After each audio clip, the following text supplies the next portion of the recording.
Good morning, everyone, and welcome to today's SiteCompli webinar, our 2015 Year in Review. My name is Kristen Harriton. I am a Senior Manager of Client Engagement here at SiteCompli, and today we're going to be covering all the recent updates in New York City compliance. So as you can imagine, quite a bit of information, but we've tried to pick out some of the highlights, the most recent adjustments that have happened over the past 12 months. And as always, before we go ahead and get started, we've got some very quick housekeeping notes. Today's webinar should last about half an hour. I've gone ahead and muted the audio on this presentation to avoid any background noise, but if you have any questions, and of course we hope that you do, please feel free to type them in on the GoToWebinar pop-up on your screen. And if we don't have time to get to your question during today's webinar, a member of our team will reach out to you directly afterwards. You can also submit any questions or requests at any time directly to support@sitecompli.com, and our compliance experts will be more than happy to help. And of course, everyone that registered for today's webinar, regardless of whether or not they were able to join us, will receive a follow-up email with today's presentation at some point over the next few days. And here's just a very brief agenda of the types of items we'll be covering today. We're going to go ahead and save any of the HPD related changes for the end of today's webinar for all of you with any residential properties. So you can go ahead and stay tuned for that towards the end. But now that that is all out of the way, we've got tons to talk about, as always the case with New York City compliance. So let's go ahead and dive right in. And as you'll notice, this next slide was not on our brief agenda. It is a breaking news slide, and that's because, as many of you may know, the DOB recently introduced a new portal into their web services known as Inspection Ready. This is the new Department of Buildings inspection request portal. It is now mandatory for all development-related inspections. You may have received a communication about the Inspection Ready portal from either the Department of Buildings directly or from your licensed contractor, someone you're potentially working with as a vendor. But for those of you that aren't aware of the system, Inspection Ready went live this past Monday, December 7th. And in order to use Inspection Ready, all owners and licensed professionals must register for an Inspection Ready account. And once you're registered, anyone will be required to use this portal going forward to request and track any developmental inspections. This includes things for electrical work, sign work, fire suppression, even elevators, boilers, and more. So it's critical that you're aware of the new process and that you go ahead and get your team signed up as quickly as possible. But of course, if you have any questions either about registration for yourself or your properties, or the types of inspections covered by this new portal, feel free to reach out to us at support@sitecompli.com. We've actually got some really nice documentation that makes it very easy to both navigate the Inspection Ready system and understand exactly what's included. So we'll go ahead and send that to you on request. But again, just a breaking news before we go ahead and get back into our regularly scheduled programming. Cooling towers. So as many of you may know, this recent summer, due to the Legionnaire's disease outbreak, there was some very heavily enforced, very new legislation regarding cooling tower registration, maintenance, and inspections. And I want to emphasize that because I think it's very important to understand that it wasn't just a registration requirement. There are many components to Local Law 77, and it's critical in order to prevent any escalated fines or violations that you understand each individual component. So the first, and I think the most widely thought out part of this legislation was the requirement to register any cooling towers by September 17th of this year with the Department of Buildings. Now, something you may not be familiar with, even if you have registered with the Department of Buildings, is the Department of Health for New York State is also requiring registration for cooling towers, and this registration is actually separate. So even if you've got ahead and registered with the Department of Buildings, be aware that you may also need to register with the Department of Health for New York State. And again, if you have any questions about that process, don't hesitate to contact us. But it's very important to understand that as of today, as of right now, those registrations are completely distinct and separate. New York City registration, as I mentioned, is completed with the Department of Buildings via an online form, but the actual inspection, cleaning, and disinfection records are flowing through the Department of Health. So it's also important to understand the different agencies that are at play here for this one piece of legislation. Again, as I mentioned, this all came about very quickly over the summer, and each department took a very hands-on deck attitude when it came to both regulating the registration of these devices, as well as making sure that all inspection information was submitted and processed. So again, Department of Buildings is the registration of your cooling towers, and Department of Health and Mental Hygiene regulates the actual paperwork for your inspection and maintenance.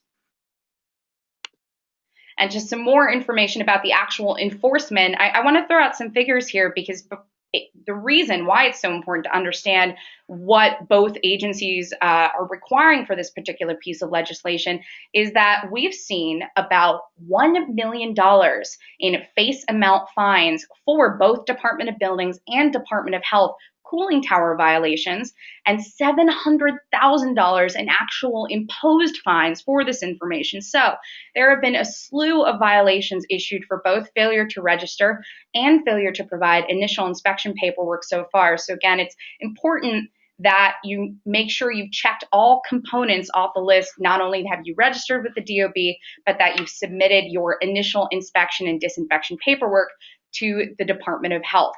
Interestingly enough, the vast majority of violations that we've seen for cooling towers have been from the Department of Health. They've been for failure to provide that initial disinfection paperwork. So again, something to think about going forward as you continue a regular maintenance program. And that's very important as well.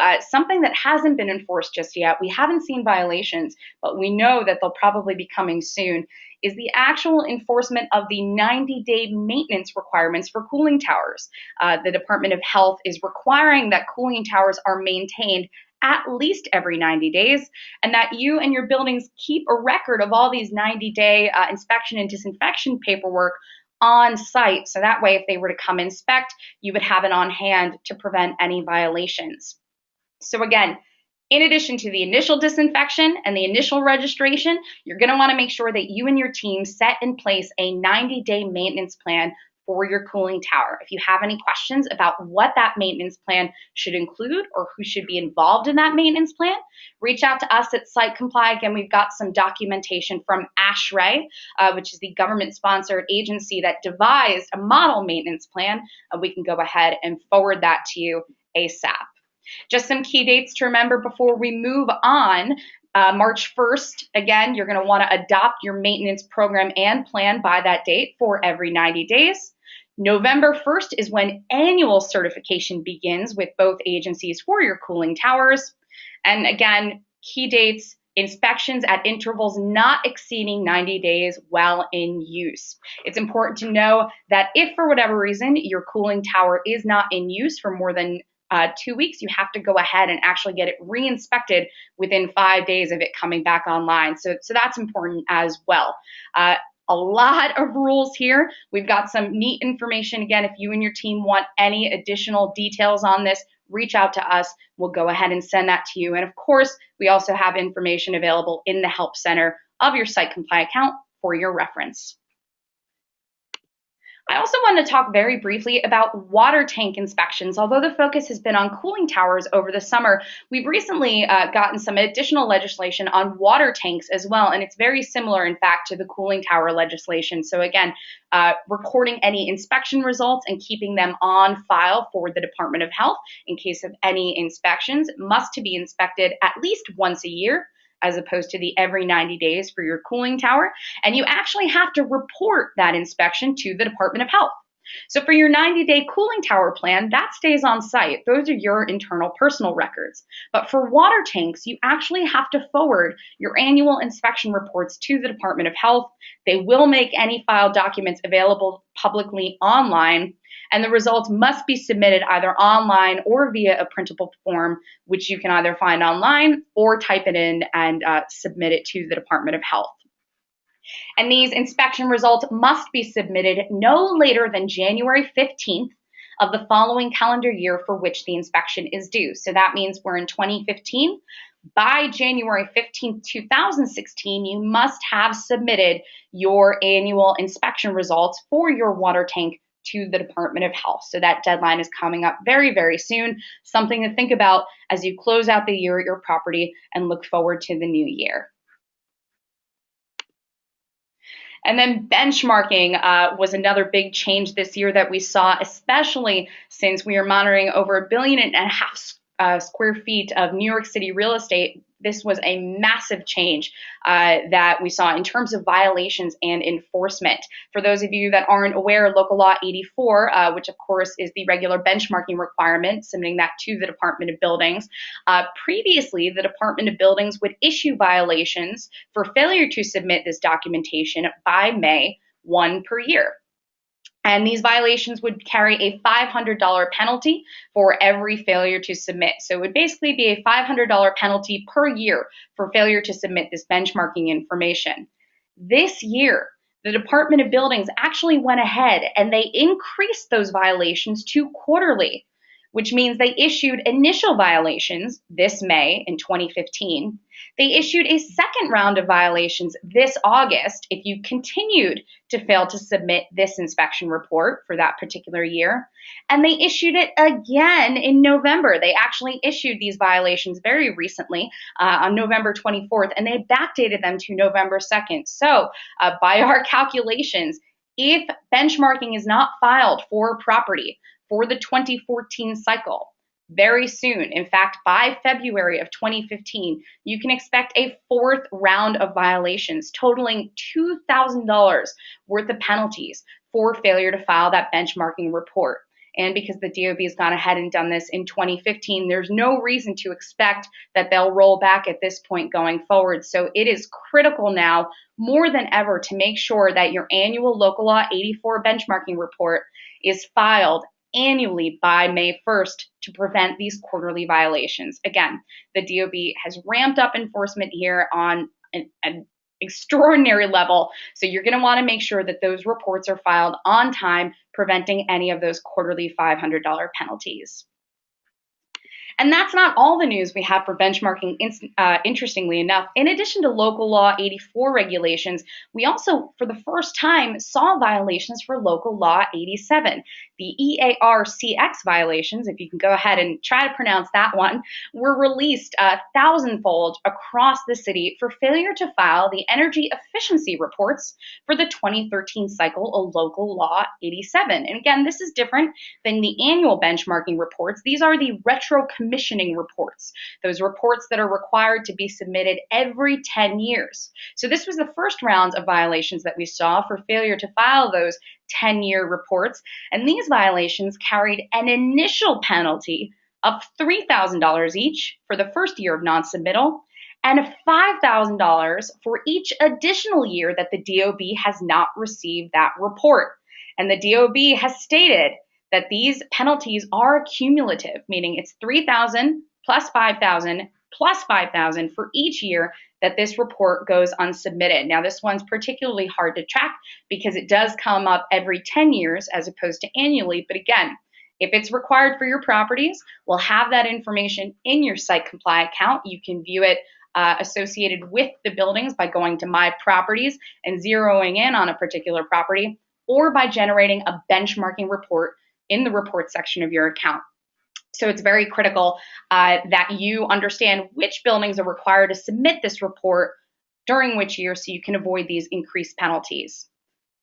And of course, if you did receive an EARCX violation, just submit a copy of either the mailed notice that you should have received from the Department of Buildings. If you haven't received a notice from the Department of Buildings, print out the violation notice on Viz while submitting payment to the DOB, and they'll go ahead and clear that violation for you.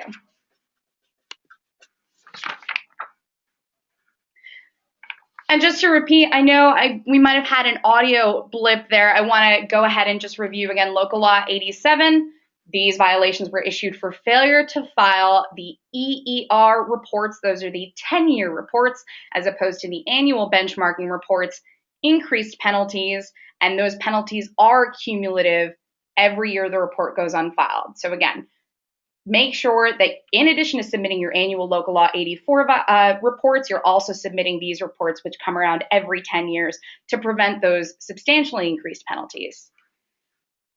All right, well, you got a little preview of this chart, but we're going to go ahead and move on to elevators now. And some of you may have seen this before. It's one of our favorite charts when we talk about elevators, because I'm sure as many of you are aware, elevators is one of the most highly regulated pieces of equipment across all 5 boroughs in New York City. And these are just some of the violations that are issued for various components and requirements for your elevator devices. And you can see we've kind of organized it by way of increasing issues. We start with PVTs, which many of you are familiar with, and then we move ahead to any administratively issued violations like the Local Law 1081 and VCAT.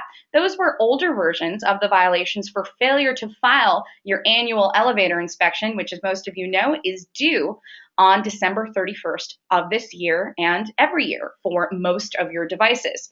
That Category 1 report must be performed in 2015 and must be filed in 2015. Of course, you can file late and pay a late fee, but if it is not performed by December 31st, your building will receive the full penalty, which has escalated from $1,000 per device to $3,000 per device. So it's critical that you and your vendors are on top of all the elevator devices at your property. You make sure that either you've submitted that paperwork and you're just waiting for the Department of Buildings to process it, or you get those tests taken care of right away. And again, most of you are aware of this as well, but the Department of Buildings Elevator Division is notorious for having a 3 to 4 month delay on processing this elevator paperwork. So if you've submitted stamped copies of your reports to the Elevator Division, but you're not yet seeing the statuses of those filings, it may be coming down the pipe going forward. Just keep an eye out for the alerts that you'll get from SiteCompli. We'll let you know as soon as that information is processed, so you're aware whether or not a report has been rejected and needs to be refiled immediately, or if a report requires an affirmation of correction. And of course, as we know, as of the past few years, there are violations for failure to file an affirmation of correction, specifically the ACC one right here. If you have a report that is unsatisfactory and an affirmation of correction is not filed on that report, the fine will be the same as if the report was never filed in the first place, which is $3,000 per device. So really critical that, again, you know the status of all your devices, that you've got them locked down for 2015, because the cycle, as we know, starts all over again in 2016. Again, we'll make sure that everyone has this presentation so you can refer to this chart when you review with your elevator vendors, just to make sure you have all your devices set and ready for this year going into next. And another annual requirement, as all of you know, is boilers. Previously, while the deadline to file boiler inspections used to be in November, it is now the same date as the elevator deadline, which is December 31st of this year, for your B09 form to be submitted. And again, you must submit that form 45 days after the inspection date, after either your vendor or insurance company provides that inspection for you. If it's filed anytime after that period, there will be late fees associated with the filing.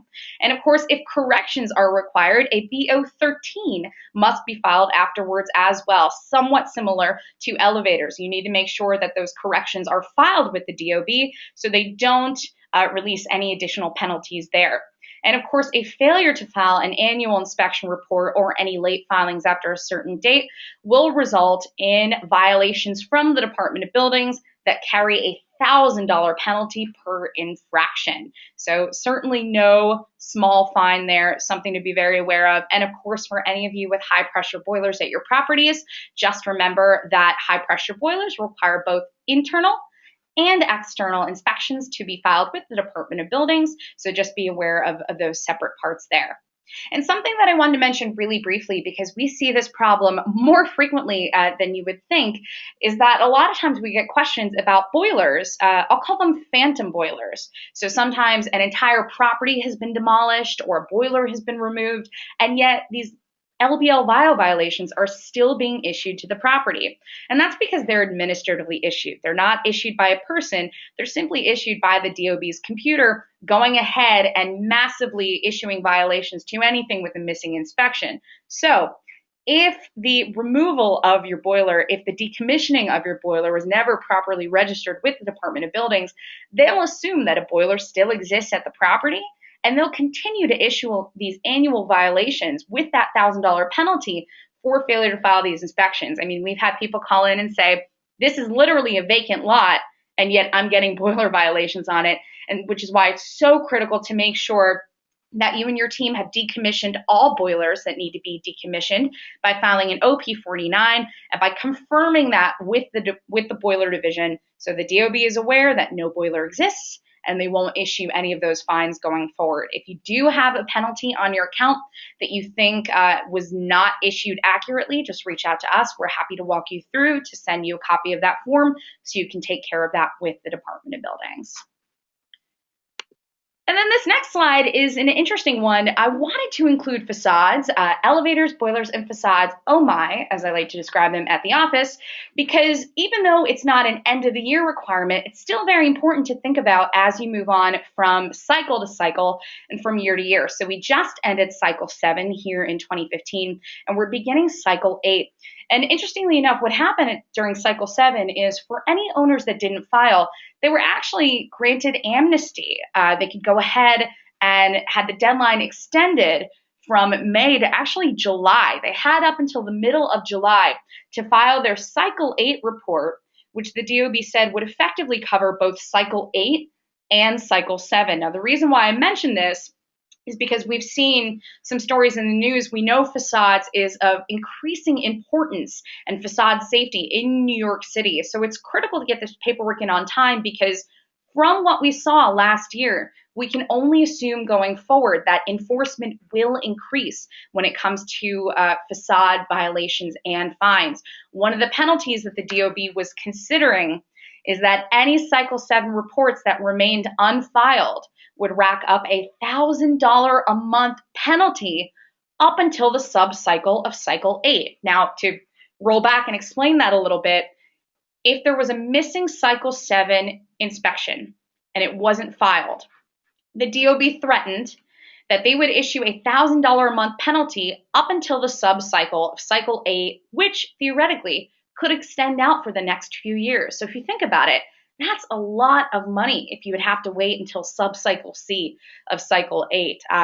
Again, which is why it's more important now than ever to make sure that your facade inspection is completed on time, is filed on time in your appropriate sub-cycle of cycle 8, to avoid any of those increased penalties, to avoid any monthly fees. It's just another example of rapidly increased enforcement from the Department of Buildings, which is resulting in exponential fines. So we want to make sure that everyone's aware of that as we start cycle 8, as you start planning out the next couple of years for your cycle 8 inspections. And now that we've talked about the nuts and bolts of each building, the elevators, the boilers, the different pieces of equipment, I want to go ahead and talk about some residential components specifically for those of you who have tenants in your building as opposed to strictly commercial or mixed use or retail properties. So we had a lot of changes associated with residential properties this year.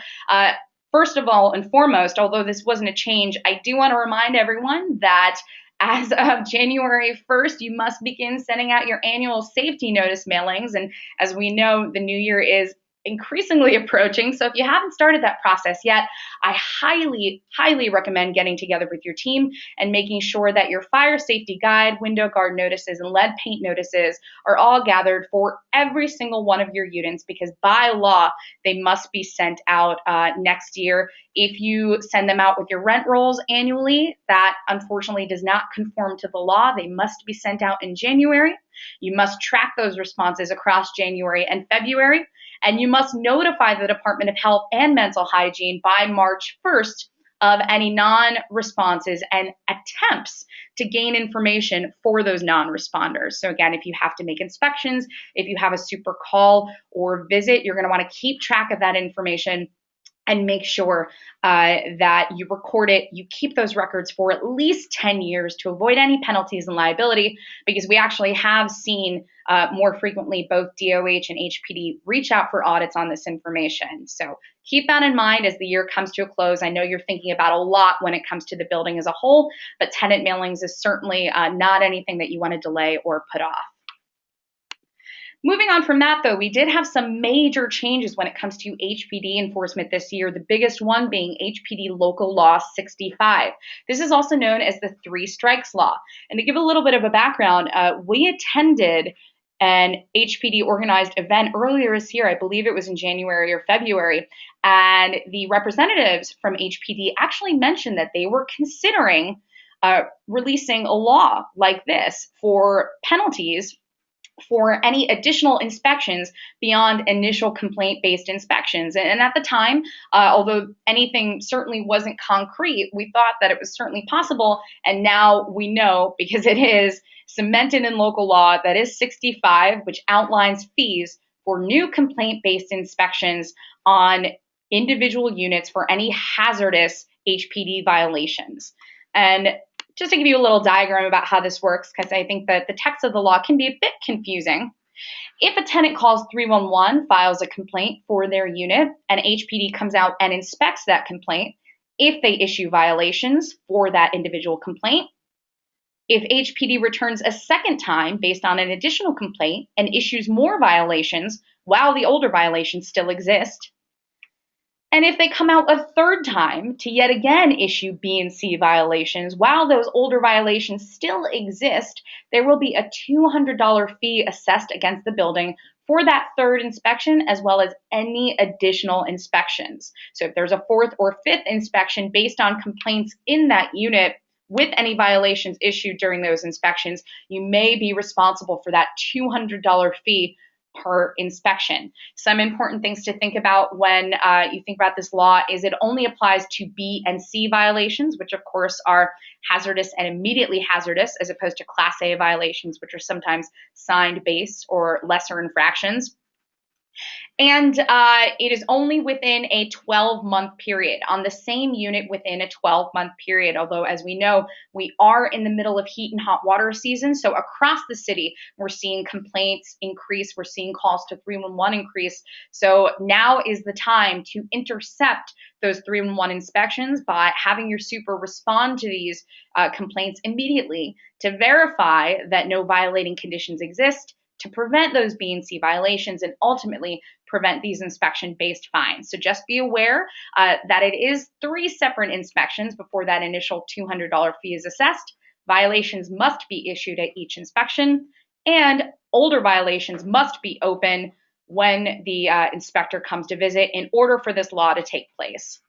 Of course, there are some exemptions to this law. I'm not going to review each one of these in detail, but of course, when you get the presentation, you can review them.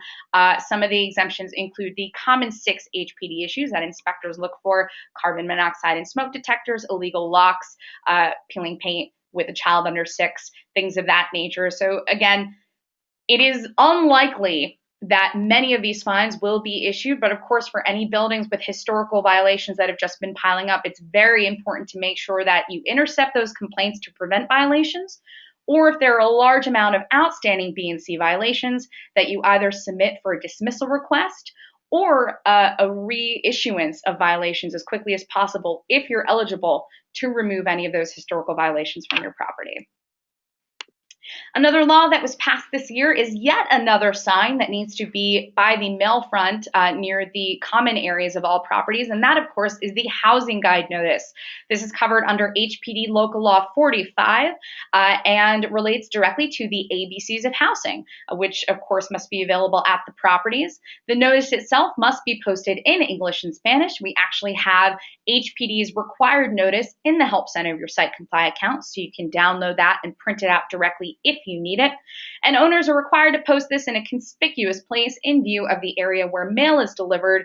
And same as any Class A violation, this will be considered a Class A violation, and potentially you may also get a $250 civil penalty for failure to have this sign posted at your property. Something really important to consider for anyone with garden apartments or multiple mailing locations at a building is if there are multiple areas of mail delivery at the property, this notice must be posted near all mail delivery locations. That means if you have multiple buildings located on the same lot, potentially the same address, but different mailing stations, it must be posted near both. And that's because an inspector will check both. They're looking for things like this when they visit a property, and they potentially will issue violations even if the sign is posted near one of the mail areas. It must be everywhere near the required location. And this chart is just a reminder of the different types of violations that are issued for HPD. Again, those C's and B's, those hazardous and immediately hazardous violations, are the one directly tied to the new Local Law 65. Of course, those Class A non-hazardous violations are typically issued for failure to post signs or similar infractions. And those Class Cs are going to be the violations issued for any heat and hot water type complaints. So those can actually cost penalties of either flat $250 per infraction, or potentially, if it's a repeat offense, daily penalties of $250 to sometimes even $1,000 a day, according to the HPD. Now, while we haven't seen fines that steep yet, it's important to remember that any of those Class C violations must be corrected as soon as possible, typically within 24 hours, so you can avoid any of those increased penalties or additional enforcement such as litigation, ERPs, or inductment into the AEP. And those Class I violations at the bottom, those are notices or orders to correct from HPD. They're a little unique in that the time frame varies for each, but it's a notification from HPD listing that you're included in some type of membership, either in the AEP or another enforcement program, that a portion of the building must be vacated, or finally, that the building has failed to register for a particular year. Interestingly enough, we saw these violations in January for the 2014 registration cycle, which, as you know, must be completed by September.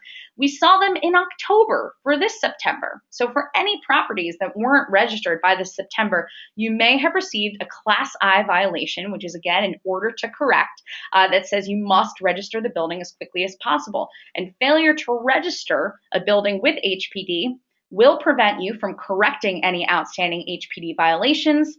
It also will prevent you from potentially seeking any unpaid rents against a tenant. So it's extremely inhibiting, and it's very important that if you have an unregistered property, you're able to register with HPD as quickly as possible. From what we understand from some of the feedback we've heard from our own clients is that the process this year has been a little tricky, both with the Department of Finance fees, that $13 registration fee, as well as with the actual registration paperwork itself. So if you believe that the property is registered, but you're not seeing that information in your SiteCompli account updated, reach out to us, because it is likely that the paperwork was lost at some point along the way with the HPD, just to make sure that your building is covered and you can go on and correct violations if needed.